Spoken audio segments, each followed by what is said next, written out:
శ్రీ గణేశాయ నమః. శ్రీ సరస్వతే నమః.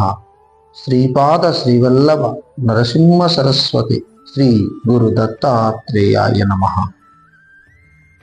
ఒకనాడు నారద మునీంద్రుడు వచ్చి అనసూయాత్రుల మహత్వాన్ని వేణువుల పొగిడి తన దగ్గరనున్న శనగలను సాతాలించి పెట్టమని అనసూయామాతను ప్రార్థించాడు. అవి ఏ శనగలో గాని ఇనుప గుళ్ళలాగా ఎంతకీ ఉడకలేదు. కానీ అనసూయామాత సంకల్ప బలంతో అవి అవలీలగా మ్రగ్గి క్రమంగా సువాసనలు ఇయ్యసాగాయి. నారదముని మహదానందభరితుడై సెలవు తీసుకుని వెళ్ళిపోయాడు. కొంతకాలం గడిచింది. ఒక రోజున మధ్యాహ్న వేళ అత్రి మునీంద్రులు స్నానానికై నదికి వెళ్ళిన సమయంన ఎవరో ముగ్గురు మునియువకులు అభ్యాగతులై ఆశ్రమానికి వచ్చారు. వారు తీవ్రమైన ఎండలో బహుదూర ప్రయాణం చేసినందువల్ల నిస్త్రాణతో సోలిపోతున్నారు. ఎండిన పువ్వులలాగా ముగ్గురు వేలాడిపోతున్నారు. అభ్యాగతః స్వయం విష్ణు అనే ధర్మసూత్రానికి భద్రురాలవడమే కాక వారిని చూచిన దగ్గర నుంచి అపూర్వమైన వాత్సల్య రసంతో తడిసి ముద్దైపోతున్న అనసూయామాత వారిని సాదరంగా ఆహ్వానించి భోజనం చేయమన్నది. తమకు చాలా కఠిన నియమములు ఉన్నాయని అవన్నీ నిస్సంకోచంగా పాటిస్తామని, మాట ఇస్తేనే తాము ఆతిథ్యాన్ని అంగీకరించగలమని వారు నిర్మోహమాటంగా చెప్పారు. వాత్సల్యపూరితమైన ఆ తల్లి వెంటనే అంగీకరించి విస్తళ్లలో భోజనం వడ్డించింది. తీరా విస్తళ్ల ముందుకు వచ్చి కూర్చున్నాక ఆ ముని యువకులు తమకు ఆమె వివస్రయై అపోషణ వడ్డిస్తేనే తప్ప తాము అమృతమస్తు అనమన్నారు. ఇది వారి యొక్క నియమమట. అనసూయామాత నివ్వెరపోయింది, బిత్తరపోయింది, దిమ్మెరపోయింది, వణికిపోయింది, అవాక్కైపోయింది. అతిథులను, ఆకలి కొన్న వారిని, తాపసులను, పుణ్యమూర్తులను ఆరాధించడమా? ఈ రాక్షస నియమదారులను, పాపులని వెళ్ళగొట్టడమా? ఆలోచించేందుకు వ్యవధి లేదు. వారప్పుడే కోపగించుకొని విస్తల ముందు నుంచి లేచిపోతున్నారు. చిరకాల నియమాల వల్ల పదను తేరిన ఆమె మనసు అప్రయత్నంగా పతిని ధ్యానించింది. వెంటనే ఆమెకొక ఆలోచన మెరుపుల మెరిచింది. ఆ తల్లి కొనగోటి నీళ్లు ఆ ముని యువకుల శిరసులపై తక్షణం చిందులాడినాయి. అంతే, మరుక్షణంలో ముని యువకులు ముగ్గురు ముద్దులొలికే పసుకందులైపోయారు. ఆ ముద్దు బిడ్డలను చూసిన తక్షణమే అనసూయామాతకు రొమ్ములలో పాలధారలు కట్టినాయి. ప్రేమ వరదలై పొంగింది. ఒళ్ళు తెలియని ఆనందావేశంలో ఆ తల్లి ముద్దు బిడ్డలను ముగ్గురిని ఒకేసారి ఒడికెత్తుకుని పాలిచ్చి పరవశించిపోయింది. ఆ పైన వారిని ఉయ్యాలలో వేసి జోలపాటలు పాడి నిద్రపోసాగింది. నది నుంచి తిరిగి వచ్చి అత్రి మునీంద్రుడు ఈ అనూహితమైన సంతాన ప్రాప్తికి ఆశ్చర్యానంద ముగ్ధుడైనాడు. ఆశ్రమ పద నివాసులైన ముని దంపతులంతా కూడా ఆ ముద్దు కూనల తేజో విశేషాన్ని చూసి ఆశ్చర్యపరవశులై అనసూయామాత మహత్వాన్ని వేణోళ్ళ స్తుతించారు. ఆ పిల్లల బాల్య క్రీడలలో ముని దంపతులకు కాలం తెలియకుండా గడిచిపోతోంది. ఆ పిల్లలే వారికి లోకమైపోయారు. వారి లాలానలే వారికి తపశ్చర్యలైపోయినాయి. అలా కొంతకాలం గడిచింది. ముని దంపతుల ఆనందానికి హద్దు లేకుండా ఉంది. ఒక రోజున హఠాత్తుగా ముగ్గురు అమ్మలు, లక్ష్మి, పార్వతి, సరస్వతులు వారి ఆశ్రమానికి విచ్చేశారు. ముని దంపతులు వారి రాకకు సంతోషించి ఆర్ఘ్యపాద్యాదులిచ్చి అర్చించారు. కానీ ఆ తల్లుల ముఖాలలోని దీనత్వాన్ని చూసి వీరికి లోలోన బెరుకుగా తోచసాగింది. సముచిత మర్యాదలన్నీ అయిన తర్వాత ఆ జగన్మాతలు ముగ్గురు అనసూయామాత ఎదురుగా కొంగు చాచి మాకు పతిభిక్ష పెట్టమని దీనంగా యాచించి కళ్ళనీరు పెట్టుకున్నారు. ఆ తల్లికి విషయం అర్థం కాలేదు. పైగా ఈ అనూహిత విచిత్ర పరిస్థితిలో ఆమెకు మనస్సు మొద్దుబారినట్టయింది. ఎలాగో మనసును కుదుటపరచుకొని అసలు విషయం ఏమిటని మాత్రం ప్రశ్నించగలిగినది. ముగ్గురమ్మలు మెల్లమెల్లగా అసలు విషయం బయటపెట్టారు. వృక్షాద్రిపై తపస్సు ఫలించాక ఈ ముని దంపతుల కీర్తి ముల్లోకాలకు పాకిందట. అందులోనూ అనసూయామాత పాతివ్రత్య వైభవం లోకోత్తరంగా విఖ్యాతమైందట. ఒకనాడు నారద మునీంద్రులు వచ్చి ముగ్గురమ్ముల సమక్షంలో అనసూయామాత సాధ్వీత్వ మహత్వం అద్వితీయం అనుపమానమని మైమరచి కీర్తించసాగాడట. చిత్రమేమో గాని ముల్లోకాలకు కన్న తల్లులైన ఆ ముగ్గురమ్మలకు సామాన్య మానవ మాతృరాలిని ప్రశంసిస్తే అసూయ హేతువైనదట. తమ ఎదుట మరొకటి అంత పెద్ద చేసి కీర్తింపబడడం వారికి దుస్సాహమైందట. దాంతో వారామెను పరాభవించాలనే ఉద్దేశంతో ఇనుప శనిగలను సృష్టించి నారదుని చేతికిచ్చి పంపించారట. అనసూయామాత చేతిలో అవి అవలీలగా మ్రగ్గిపోగా ఆ తల్లుల మనసులు మాడి మసిబొగ్గులై అయినాయట. నారదుని ఎదుట తమకు జరిగిన ఈ పరాభవం భరింపరానిదై వారు పట్టుబట్టి ఈ మారు స్వయంగా తమ భర్తలనే అనసూయామాతను పరీక్షించి ఓడించేందుకు పంపించారట. వారే ముని కుమారులై వచ్చి ఆ తల్లి చేతుల్లో పస్కంతులై ఇప్పుడు వారి ఇంటి ధూళిలో కేరింతలాడుతున్నారట. ఇది అసలు జరిగిన కథ కనుక అనసూయామాత ఒడిలో కేరింతలాడుతున్న ముద్దు కుర్రలే ఈ ముగ్గురయ్యలు. వారినే యాచిస్తున్నారు ఆ ముగ్గురు అమ్మలు. అది విని అనసూయామాత మ్రాన్పడిపోయింది. తోటి ముని జనులంతా ముగ్గురయ్యలనే ముద్దు బిడ్డలను చేసుకోగలిగిన ఆ తల్లి అద్భుత మహత్వాన్ని లోన వేణోళ్ళ కొనియాడుతున్నారు. అత్రి మునీంద్రుడు గంభీరంగా నిలబడిపోయాడు. ప్రాణాధికంగా పెంచుకుంటున్న పసి వాళ్లను వదిలిపెట్టడం ఆ దంపతులకు తమ గుండెలను కోసి ఇవ్వడమే అయ్యింది.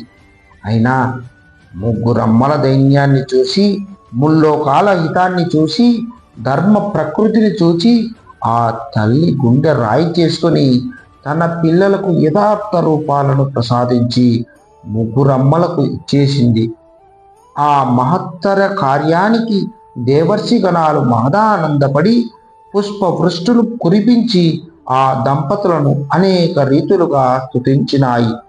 చేతికందిన సంతానం చూస్తుండగానే చెయ్యి దాటిపోగా ఈ తల్లికి మాత్రం హృదయంలో చెప్పరాని వెలితి ఒకటి గూడు కట్టి నిలిచిపోయింది. అయినా వారి తప కార్యక్రమాలు యథాక్రమంగా సాగుతూనే ఉన్నాయి. చాలా కాలం గడిచింది. కాలానికి మానని ఉండు ఉండదు కదా. క్రమంగా ముని దంపతుల హృదయాలలో దిగులు సన్నగిల్లిపోయింది. వారి తపస్సులు నిరాఘాటంగా సాగిపోతున్నాయి.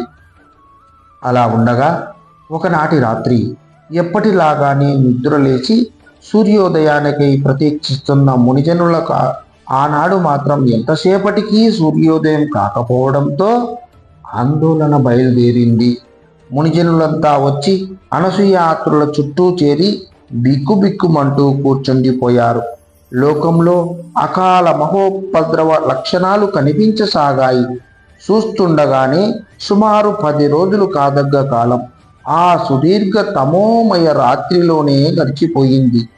ఈ ఉపద్రవాన్ని తల్లక్షణాలని విమర్శించి చూస్తున్న కొలది లోకహితకరులైన మునీశ్వర్ల హృదయాలలో తొట్టుపాటు చెలరేగసాగింది. ఇది ఎందువల్ల వచ్చింది, ఎవరు దీనికి కారకులు అని వారంతా ఆలోచించసాగారు. అంతలో సమస్త దేవర్షి గణ పరివృతుడైన దేవేంద్రుడు దినవదనంతో దీనవదనంతో ఎట్ట ఎదుట సాక్షాత్కరించి అనసూయాత్రుల పాదాలకు సాష్టాంగ వందనం చేసి దోషిని యొగ్గి, ఈ అఘోర విపత్తు నుంచి ముల్లోకాలను నీవే రక్షించాలి తల్లి, అన్యదాచరణం నాస్తి అని అనసూయామాతను ప్రార్థించాడు. అసలు విషయమేమిటో తెలుపమని శాసించిన ముని దంపతులకు ఆ దేవేంద్రుడు దీర్ఘంగా నిశ్వాసించి దీనంగా మనవి చేయసాగాడు. భగవన్నత్రి మునీంద్ర, భగవతి అనసూయామాత, తమరు దయ వహించి సావధానంగా వినండి. ప్రతిష్టానపురంలో కౌశికుడనే బ్రాహ్మణుడున్నాడు. అతడు విద్వాంసుడే అయినా పూర్వకర్మ వల్ల దురభ్యాసపరుడై క్రమంగా క్రూరమైన కుష్ఠువ్యాధికి గురి అయ్యాడు. అమ్మా, అతని పుణ్యమంతా అతని భార్య రూపంలో అతన్ని వెన్నంటిదనిపిస్తుంది. ఆ సాధ్వి పేరు సుమతీదేవి. ఆ పేరు ఆమెకే తగును. అమ్మా, నీ ముందు మరొకరిని పెద్ద చేసి పలుకరాదు. కానీ ఆహా, ఆ తల్లి పేరు నిద్ర లేచి తలుచుకుంటే చాలు మానవులకు సకల సద్గతులు లభిస్తాయి. తథ్యమని సత్యలోకంలోని దివ్యర్షులు కీర్తిస్తున్నారు. ఆమె తన భర్తను దైవం కన్నా మిన్నగా ఆరాధిస్తుంది. కుష్ఠరోగంతో ఒళ్ళంతా కుళ్ళి పుచ్చి పురుగులు లుకలుకలాడుతున్నా ఆ పాడు బ్రాహ్మణ్ణి చూసి ఆమె అసహించుకోదు కదా, సరికదా. ఆమె కంటికతడు అత్యంత ప్రియదర్శనుడుగా కనిపిస్తాడు. ఇక ఆమె చేసే సపర్య ఆశ్చర్యకరంగా ఉంది. అతని పుల్లని ప్రతిరోజు గంగా జలంతో కడిగి తుడిచి కట్లు కట్టి కాళ్ళు పిసికి విసనకర్రతో విసిరి కమ్మని కబుర్లు చెప్పి అనుక్షణం చేద తీరుతూనే ఉంటుంది. మనసుకు ఉల్లాసం కలిగిస్తూ ఉంటుంది. మలమూత్ర శ్లేష్మాలు ఎత్తిపోస్తుంది. చీము నెత్తురులోడే కురుపులను అనుక్షణం తుడిసి మందులు రాసి ఈగలు వ్రాలకుండా జాగ్రత్త చేస్తుంది. ఇంతెందుకు తల్లి కాదు కదా, కంటిని రెప్ప కూడా ఆమె భర్తను రక్షించుకుంటున్నంత శ్రద్ధగా రక్షించుకోదు.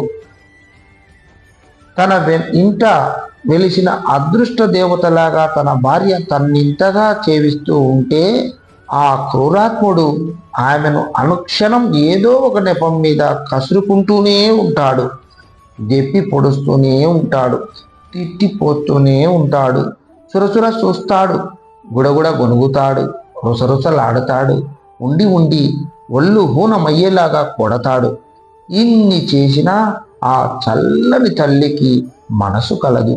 ఆమె మాట్లాడదు, ఎదురు తిరగదు, ఆగము చెయ్యదు, ఏడవదు, తప్పెత్తి చూపదు. సరికదా, అనునయిస్తుంది. తనదే తప్పంటుంది. అనడమే కాదు, అనుకుంటుంది, బ్రతిమాలుతుంది, ప్రేమగా మాట్లాడుతుంది. మొత్తానికి భర్తను శాంతపరిచి సంతుష్టుణ్ణి చేస్తూ ఉంటుంది. ఇది రోజూ జరిగే గోలే. అయినా ఆమెకు విసుగు లేదు, శ్రమ అంతకు ముందు లేదు. ఇలా ఉండగా ఒకనాడు ఆమె భర్తకు స్నానం చేయించి పంచెలో మంచం మీద పడుకోబెట్టి ఇంటి పనులు చేసుకోవడం కోసం లోపలికి వెళ్ళింది. వీడికి అప్పటికే కుష్ఠం ముదిరి వేళ్ళు వేలాడి కీళ్లు బిగిసి తనంతట తానుగా కదిలే స్థితి కూడా పోయింది. నడుము విరిగిన గొడ్డులాగా కుక్కి మంచంలో పడి ఉండి కళ్ళప్పగించి వీధిలో అటూ ఇటూ పోయే వారిని చూస్తూ ఉన్న ఆ దౌర్భాగ్యుడికి దారిన పోతున్న ఒక వేశ్యాయువతి కంటపడింది. అమ్మా, నీ దగ్గరిలాంటి దుష్కథలు ఎత్తరాదు, కానీ మన్మధుడికి ఉచ్చ నీశాలు లేవు, క్షుద్ర మనస్కులకు కార్యాలు లేవు. అది కాక మంకుతనం అన్నది కౌశికుడి రక్తంలో జీర్ణించి ఉంది. వాడెంతో ప్రయత్నించి కూడా తన పుర్యలో పుట్టిన ఈ పురుగును పారద్రోలలేకపోయాడు. చివరకు గత్యంతరం లేక తన భార్యకే తన కోరిక వ్యక్తం చేశాడు. అది విని ఆ తల్లి బిక్క చచ్చిపోయింది. ఆమెకు తాను సగం చచ్చినట్లు అనిపించింది. ఏం చేయాలి? భర్త స్థితి అలా ఉంది, అతని కోరికేమో ఇలా ఉంది. అతడు అన్నం ముట్టనంటున్నాడు. ముఖం ముడుచుకుని కూర్చున్నాడు. ఆమెకు అతని సంగతి పూర్తిగా తెలుసు.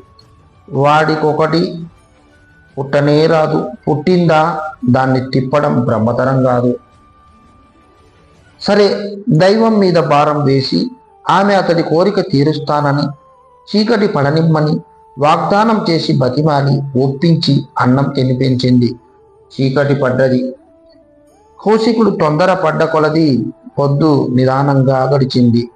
కర్మకు తగ్గట్టే ఆనాడు మబ్బులు కమ్మి సన్నగా చినుకులు పడసాగినాయి. చీకటి పడ్డ దగ్గర నుంచే ఇక బయలుదేరదామని కౌశికుడు తొందర ప్రారంభించాడు. ఆమె ఎలాగో బ్రతిమాలి భంగపడి ఊరు సద్దు మణిగేదాకా సంభాళించి కదలలేని భర్తను గంపనెత్తుకొని నెత్తిన పెట్టుకొని సానివాడకు నడవసాగింది. చిమ్మ చీకటి, పైగా పైన మబ్బులు, అది చాలగా సన్నని చినుకులు, చలిగాలి చెవులలోకి రివ్వున కొడుతోంది. నెత్తి మీద బరువుకు మెడ నరాలు విరిగిపోతున్నట్లున్నాయి. కాళ్ళు పట్టు తప్పుతున్నాయి. బురదకు అడుగులు జారిపోతున్నాయి. ప్రాణాలు కళ్ళల్లో బిగబట్టుకొని పంటి బిగువున ఎట్లాగో తన్ను భార్య మోసుకుపోతూ ఉంటే ఈ నీచుడు ఆనందాతిరేకంతో కాళ్ళు విసురుకుంటూ చప్పట్లు చరుచుకుంటూ మీది గంపలో కూర్చొని వెకిలి వేషాలు వేస్తున్నాడు. ఈ కుదుపులకు